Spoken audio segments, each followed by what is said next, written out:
तो friend B.Ed admit card केमिति download करें ता उपरे किसी अपडेट आसी जोटा कि आपण मैंने गूगल को जीवे तो साम्स ओडिशा सर्च करेंगे जिते बड़े आपण मैंने साम्स ओडिशा सर्च करती तो आपण सामने एमती एक इंटरफेस ओपन हम तो हायर एजुकेशन सेक्शन को जीवे ता तलू आपंकर बीईडी बीएचडी एंड एमबीडी लेखा थी तो सहीटे आपने क्लिक करेंगे से क्लिक कलापर आपण मैंने आउ गोटे इंटरफेस ओपन हम जो थे कि आपंकर एग्जिट स्टूडेंट लॉगिन थी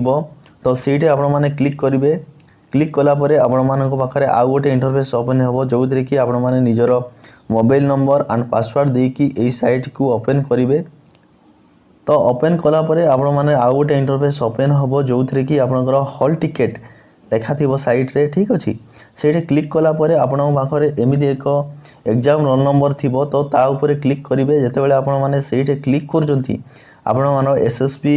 साइट रो रिडायरेक्ट हो जो थे कि रोल नंबर देवे रोल नंबर देला डेट ऑफ बर्थ देवे तापर आपण मैंने निजर एडमिट कार्ड डाउनलोड करें।